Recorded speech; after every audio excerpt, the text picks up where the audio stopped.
Sorry.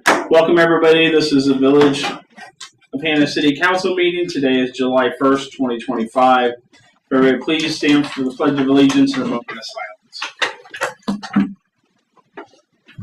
silence. Flag on me. I pledge allegiance to the flag of the United States of America and to the republic for which it stands, one nation, under God, indivisible, with liberty and justice for all.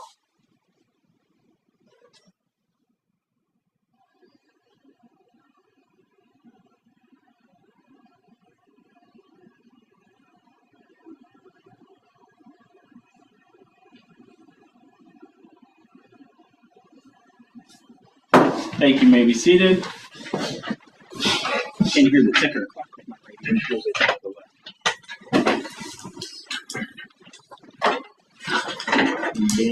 Yeah. Yeah.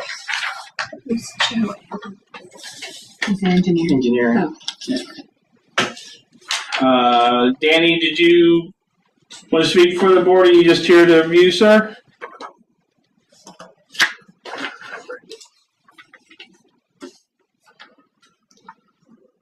Sorry, just watching. Okay, thanks, Danny. So, item number 3 on tonight's agenda is a public hearing. I will entertain a motion to go into a public hearing. So moved. Motion by Sidak, second by Weaver. Any further discussion, comments? All those in favor signify by saying aye. Aye. Opposed, nay. Motion carries. We are now in public hearing. Okay, so you have 2 applications for pre-annexation in your packets. Just as a reminder, in the way of background, the board had given us kind of criteria before we kind of changed our criteria. We look for pre-annexation when we get applications. We look for value. Is there some sort of value that would be brought to the village as a result of pre-annexing those properties? The biggest value would be the line of sight to eventually fully annex them and getting property taxes. But sometimes there's some other things like we did with the Herman property and so forth, but those are rare. We had 3 that came in, and then we're bringing forward 2 for pre-annexation. I've got, if you look at the, apologize to the people online, but if you look at the screen, the first one is the Bach property. It's this one here. This is 116. This is Green Gold Road. This property here is already pre-annexed. This is probably as far east as we'll go at this point that we can go with the 1.5 miles. The reason that we felt like we had line of sight to these, and maybe that's changed, I don't know, was because of the railroad property. We thought eventually that would be fully annexed, and then that would give us access to these properties that are along 116. So that's the first one, the Edward R. Bach property. And then the second one is in this is Pinkerton Road, Farmington Road up here. Then go down Pinkerton. This is kind of a strategic area. We've been trying to get these houses down here in Pinkerton Road, and it's one of the ones before you get down to Dubit Road. So we've got several in here, but this is an area we've kind of been trying to strategically get people linked in. The other change that we made is that now the pre-annexation fee is $500, and the reason we raised it to that is that's basically the estimated cost of the legal work and the planning meeting cost to do the pre-annexation. So at least we're covering the cost of what was required to pre-annex people. So that's basic information on the 2 people wanting to pre-annex. Is there anything annexed on the 116 corridor? How far out? So if you go right along 116, especially on the The right side. The right side, there's a variety of houses but none of them are all are linked up. I think they all would. Huh? You would think they all would. Yeah. It's usually, and maybe we could be more proactive and go out and knock on doors and try to get people to do it. We've got so much else going on at the moment. We got a pump a little east of Murphy Road. Mm-hmm. So the city already goes out that way ways. We have a easement to put that there. What are we talking about? The lift station. The lift station on Oh, 16. They have Yeah. an easement for that lift station. The one thing, and I guess Brandon, your thoughts on this would be interesting, but if we approach the railroad about fully annexing their property from like Taylor Road to Pekin Lane, I wonder if they would have any interest in, especially if we waive the fees and the taxes. Because if we did that and we had that fully annexed, any property, to your point, that's along 116 that touches that, we could now fully annex. Or would they tell us to go pound sand? Yeah, I wonder what's in it for them. I mean, it's a railroad. They getting their attention. I don't think it's a negative, but it's not a They're positive. probably just going to ignore us. Yeah, that'd be my guess. I don't know. It wouldn't hurt to write a letter though. Absolutely not. It wouldn't hurt at all to inquire. I don't know what would motivate them to respond.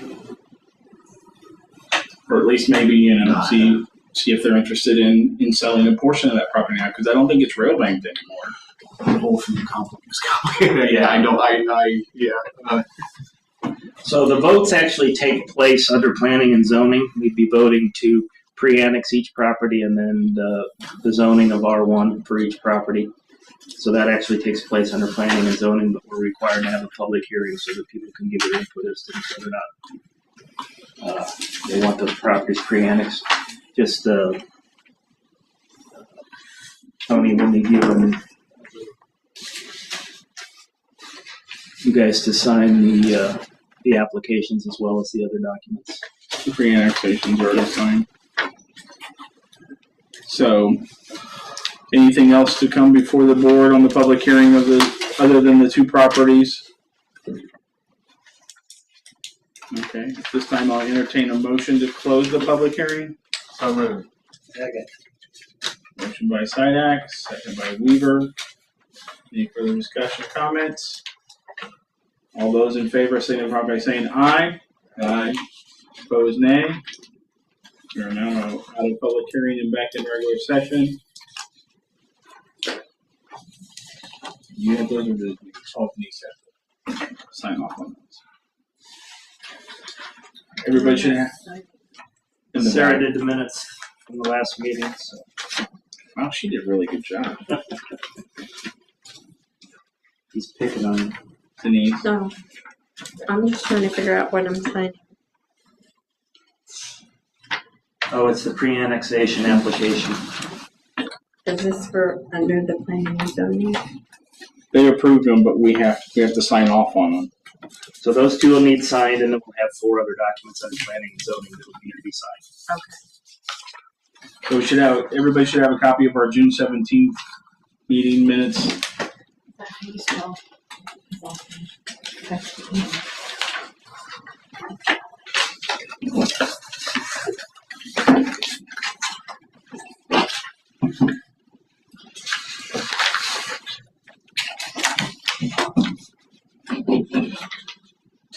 Any changes, corrections, or adds?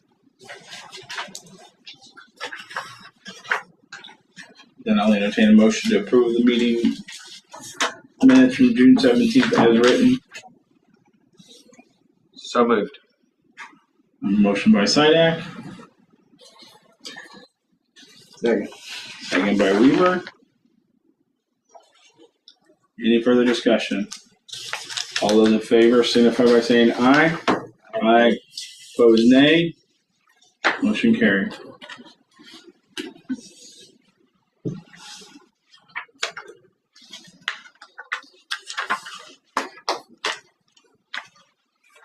Treasury report, it's Cassandra.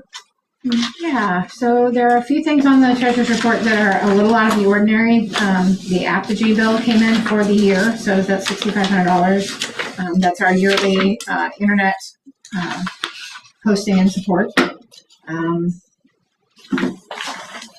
Then I think on the, there was just a slight thing of notice on the payroll reports. If you look at the first payroll report, I didn't pay Sarah for her cleaning stipend because I forgot. So on the second one, there's 2. Just want to make sure everybody knows I'm not paying her 2 just because. Sure. And then interest at the Illinois Fund, $7,200 for the month. Any questions?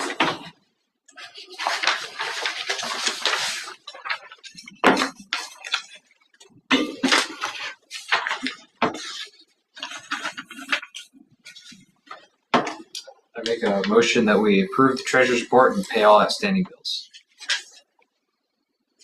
Second. What a team we got going. All right. Motion by Sidak, second by Weaver. Any further discussion? And we'll roll call it. Weaver, Yes. Miller, Yeah. Sidak, Yes. Burksell, yes. Motion carried.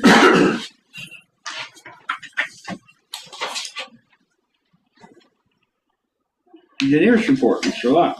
I don't have anything that's not covered elsewhere. So. Okay. Returns report, Shauna. Hi, yes, we've been working on the different sales contracts, purchase contracts. And we're getting those drafts to Brian as soon as we can. Other than that, I think that's, I did find out, I talked to the attorney tonight for Mrs. Woolsful, and it seems like everything is good to go there as far as interest in the property. Excellent. That's good news. We're going to retrieve the documents just to make sure that everything looks good, but she was pretty sure that everything was to go ahead with it. So that's good news. Cassandra's got a question for you, Shannon. Shannon, did you ever have a chance to look into the building code thing that we need to pass? We did look into them. It didn't seem like you had a whole lot of building codes you were following. Some of them were more like manuals and things. They weren't like some of them weren't building codes. So the one thing that we have to remember is, and I can send you a list of what we found, Cassandra. Okay. You can send it to me later. I just wanted to bring to while I was thinking about it. Right. And the thing that we need to remember is that when we pass Title II for the code rewrite is that we need to report any building codes that we use in that title 30 days before we enact the code or that title that has them in there. So that's just a timeline that we need to keep in mind once we decide which building codes you want to use in the code book. And do we have to use a different commercial code and a residential code, or is it just one building code? They'll let you use whatever, as long as it's within the last 9 years, I think you can use any addition of the International Building Code, the International Residential Code. They say if you don't have one now, you don't have to enact one, but you do have to follow minimum standards, which the state of Illinois has now decided that the International Building Code is where their minimum standards lie. So they kind of let you do that as far as fire codes and things like that. You can pick if there are any amendments or any exceptions to those codes that you want to enforce, then you need to list those amendments in your code, how you're changing it. For instance, if you don't want sprinklers in certain residences and things like that, then you need to put those amendments in your code and report those to the board. I think what we're going to try to do with Title II is, which is the building code section and the zoning section, is basically choose which international code we want to use, what year, and then probably make a statement that anything else in our code book that we've written in the other sections, they supersede what's in the international code book, and then we might add some exceptions like no sprinklers and that kind of stuff so that we don't have any issues with that. So that's the current plan, but we've got Title 6 and 5 to do before we get to 2. Okay. Any questions? Any other questions for Shauna? Thank you very much, ma'am. Thank you. Administrator's report, Mr. Baylor. Yeah, everything I've got is covered in other areas. Okay. Committee reports, finance. We'll have the auditors come probably sometime in August. I don't know if they've given us a date yet. Okay. I haven't heard anything from them, so I'm assuming this is good news. Planning and zoning. Okay, yeah, so Caleb's not here, but basically we have, I think, 4 ordinances. So the first one is for the Bach property, and it's the pre-annexation ordinance. It says that we're going to allow them to pre-annex. And then the second one would be that we are going to vote to zone them within Hannah City zoning as R1 residential. And then we would do the same thing on the other property, the Bear property. So we'll do these one at a time. So I entertain a motion to approve an ordinance authorizing entry into pre-annexation agreement for PEN 17-07-100-015. So moved. Second. I have a motion by Sidak, second by Weaver. Any comments, corrections, changes? This will be ordinance 25-07-01, and we will roll call it. Miller? Yeah. Sidak? Yes. Brixell, yes. Weaver? Yes. Motion carries. Just one, real quick, Shauna, we don't have to vote on the memorandum of pre-annexation, right? We just need to sign those, correct? Correct. She nodded. That is correct. Next one up for vote is an ordinance rezoning property located at 10206 West Farmington Road, PIN 17-07-100-015, and amending the zoning map accordingly. This is the same property that we just passed ordinance. This ordinance will be 25-07-02. So moved. Second. Motion by Weaver, second by Sidak. Any further discussions, comments? Now we'll roll call it. Sidak? Yes. Brixell, yes. Weaver? Yes. Miller? Yes. Motion carried.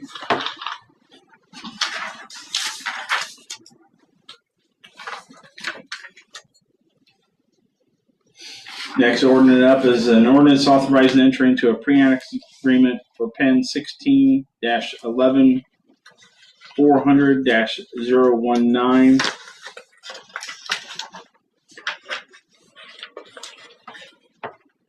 So moved. This is the property located at 529 South Pinkerton Road. So I have a motion by Sidak. Second. Second by Weaver. Any further discussion, comments? And we'll roll call it. Weaver? Yes. Miller? Yeah. Sidak? Yes. Brixell, yes. Motion carries. Next ordinance is ordinance 25-07-04, an ordinance rezoning property located at 529 South Pinkerton Road, 1016-11 400-019, and amending the zoning map accordingly. Entertain a motion. So moved. Second. Oh, we beat him. Motion by Weaver, second by Sidak. Any further discussion? And we'll roll call it. Miller? Yeah. Sidak? Yes. Brixell, yes. Weaver? Yes. Motion carried.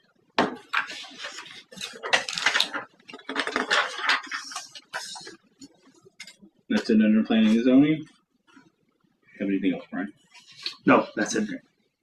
Sanitary sewer. Well, and before we leave, so you guys will need to sign all those. Denise will Yeah. need to scan them, send scanned copies to me and Shanna, and then leave the hard copies for Sarah. Sanitary sewer, a couple things. I think I already told you that the grid is up and running. Solar grid is up and running. July 6th will be our first bill that we'd have a full month with the grid running, so that'll be the first chance to see how much we're actually saving. I have the ability to go in and look at how much we're producing, but it seems to be doing what we thought. Let's see, we've got all of the paperwork in for the tax credits. We'll probably have to go back and forth, but the federal and state information's all been submitted. And what was the other thing? Oh, Jim's got the sewer lining quotes for this year's program that we'll look at in a future meeting, but it came out to about 70 grand, somewhere in that range. So, On another note, Chris is not here this evening. They're having a memorial dinner for his father-in-law this evening. His father-in-law passed away, so that's why he's not with us this evening. Do we know his name? I don't. Okay. And I think it's been some time back when it happened, and so I think this was just when everybody could get together or something. Buildings ground, Mr. Weaver. Before we go water real quick, Brandon, did you want to talk at all about the water tower and the additional things we're going to need to do there? Yeah, we just continue to check off the things on the list. And there were some things that I had provided last week that I got collected, and we will submit them. Now, there are some ordinances to pass, essentially promising to show that you have the funding, assuming the full loan. So you promise to pay back worst case, show them that you can do that, and then they process it and make you an offer. So we'll have to do those things probably at the next meeting. Now, you were going to send me an email, like a list of the things that I thought that you needed. I'll certainly need the things that I brought over, and then so you did pass the new water rates, so we've got that in January. That form that I provided with the number of users, they need that form. Yeah, I thought you said you were going to send me an email with, as I was taking notes in the meeting, I thought you said, I'll send you an email with all the stuff that. Yeah, I can summarize it, but it's the stuff that I brought over. Okay. And then there is a template of an ordinance that I can provide for you that we consider. We knew we were going to consider at the next meeting, not this one. So Okay. I'll wrap that up tomorrow and send it over to you. A summary of what I did provide and what I didn't provide. Thank you. Anything else? No, I'm sorry. Yep, that's it. Go buildings ground, Mr. Weaver.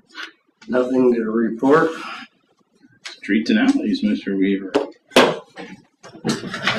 So we got the bids on the sidewalk. We do. That's why we have Joe here. Joe, you want to walk through kind of everything we've done up to this point and the bid process? And I've got some stuff in the deck. I've got a summary of the cost and how we might fund it. I've got the bid tab that you sent me. I forwarded all to him, so he's got what you sent. Okay. And then I've also got the cost of the quote for the material testing. Yeah, absolutely.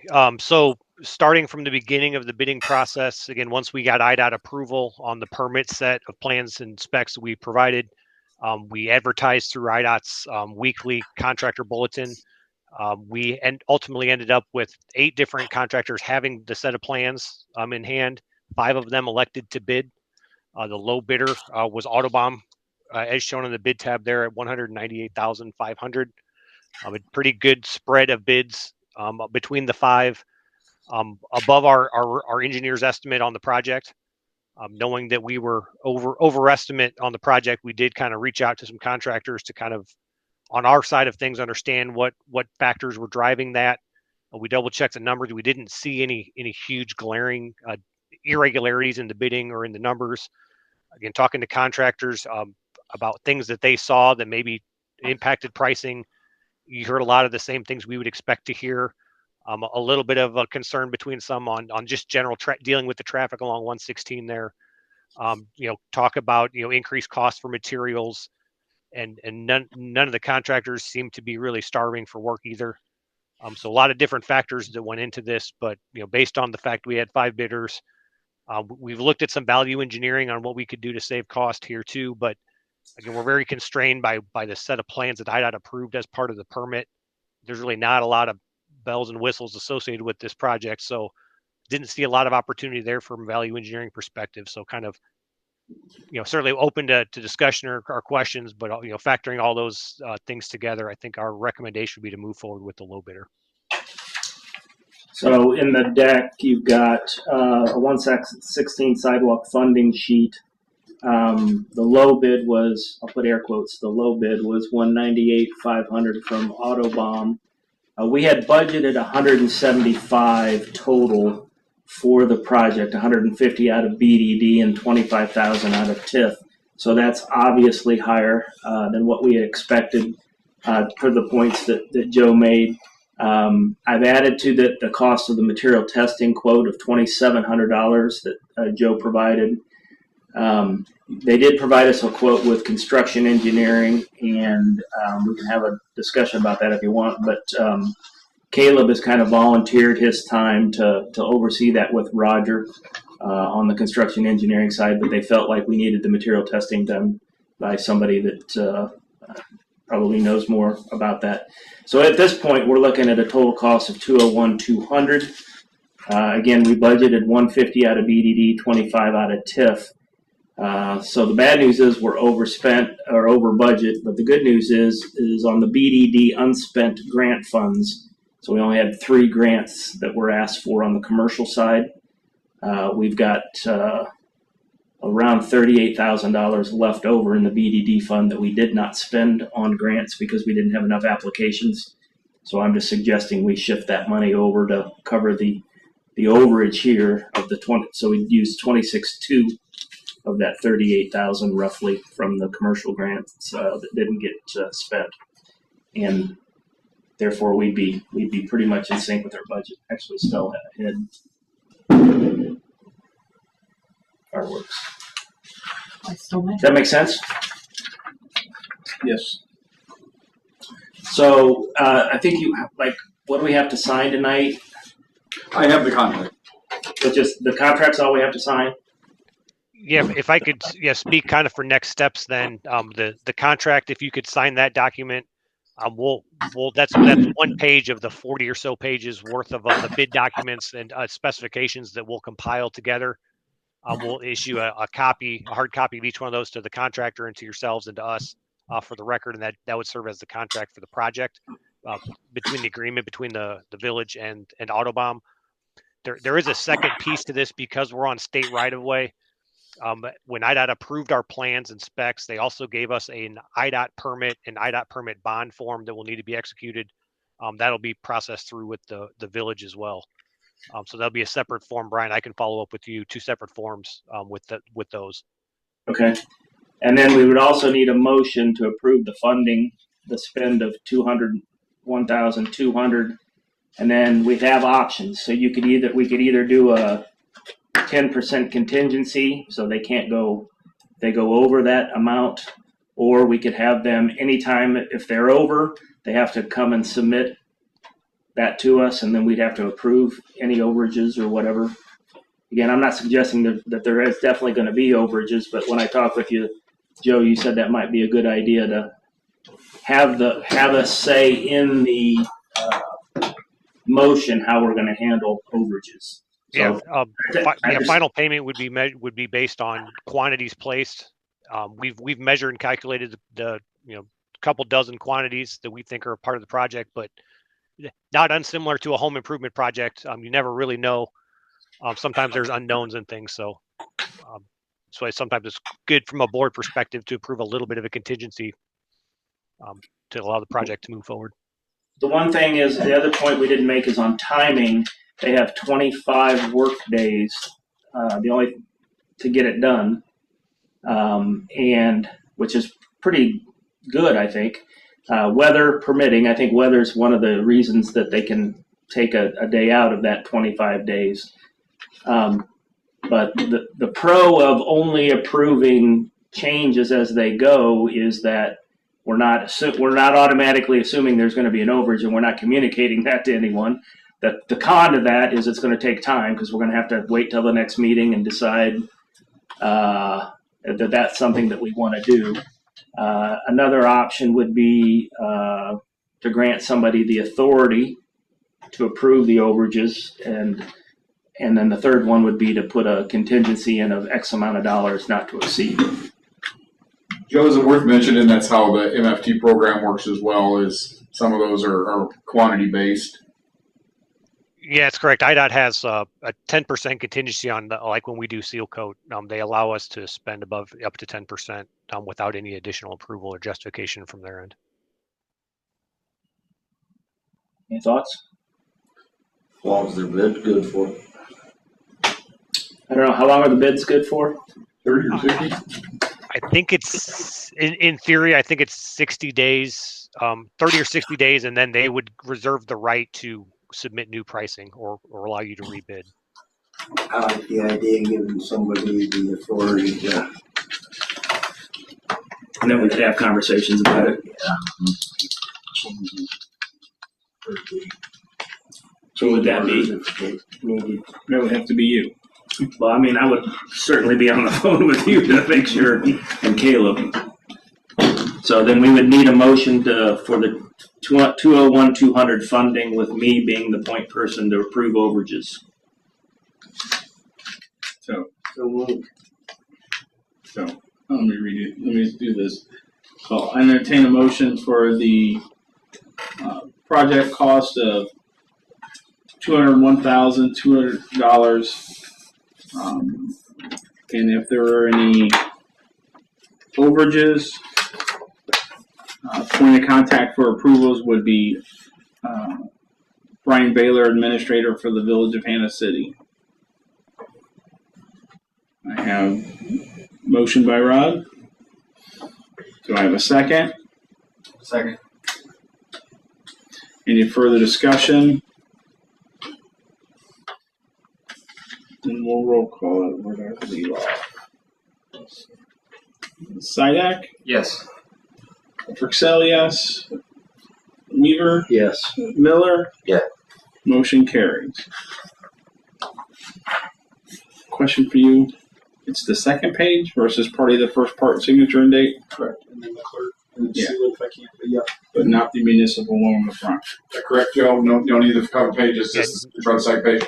Yep, just second page is fine. Okay, just wanted to confirm before I go writing. You saw I did the same. Joe, anything else?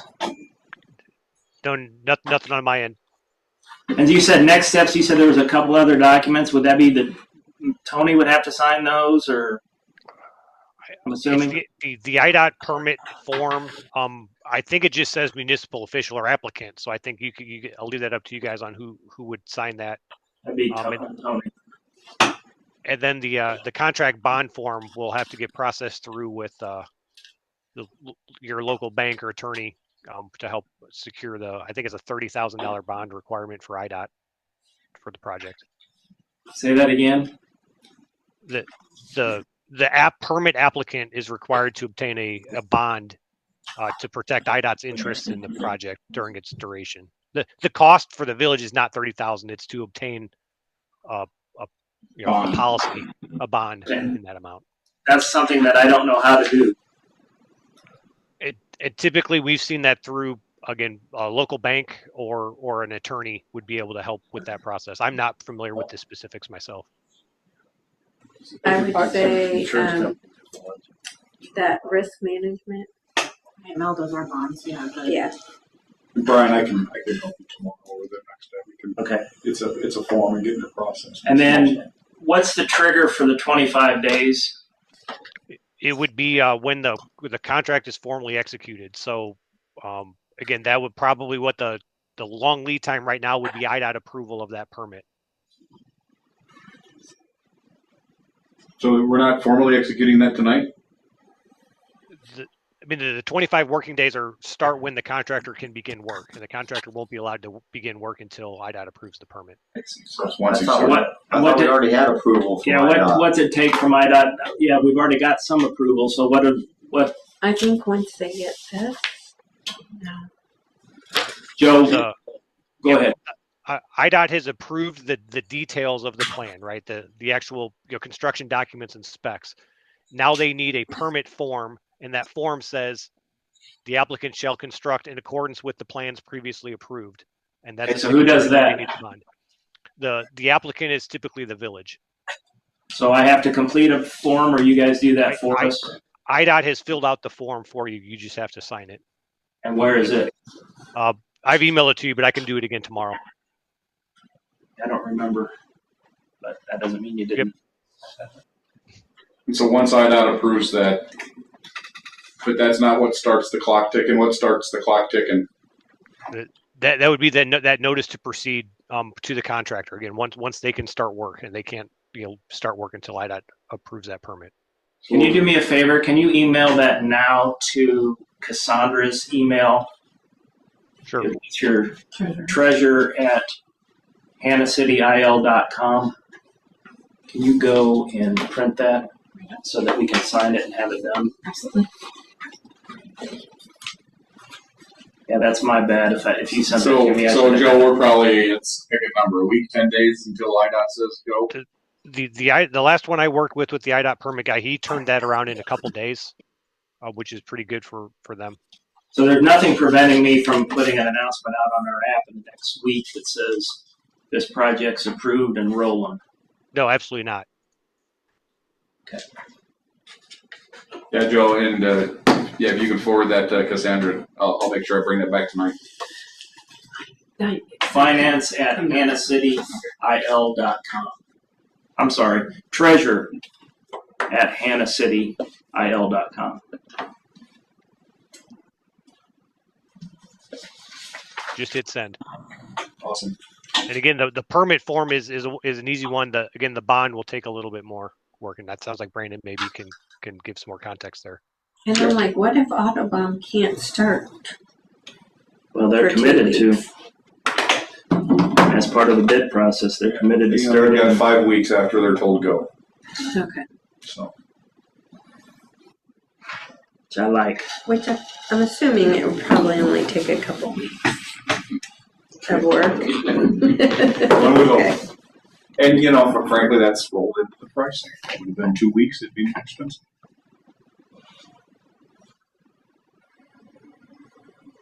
So anything else right now under that?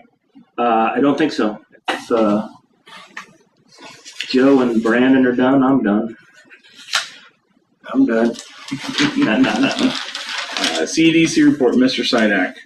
It's my understanding that our kickoff meetings went off without a hitch. They did. Thank you, Brian. Other than that, I have nothing to report. So all the projects are launched, and we're now just working with the applicants to get them done and get all the documentation done, and then we'll come back and you guys will release the funds and we'll take pictures. Mr. Zach will take pictures. Let him do pictures this time. Administration report, Mr. Miller.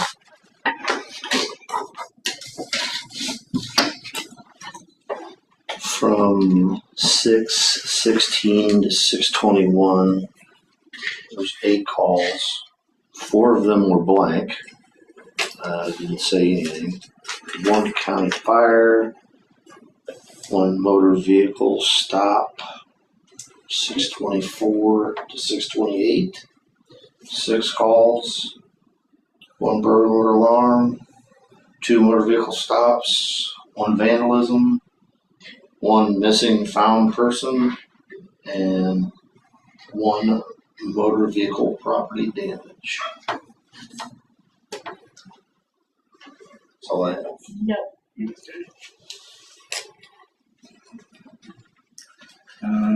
You can't print the bond one too? What was the second one? What's that? Did you say 2 7 numbers? Or just 1? Or they're just 8 incidents? On the first one.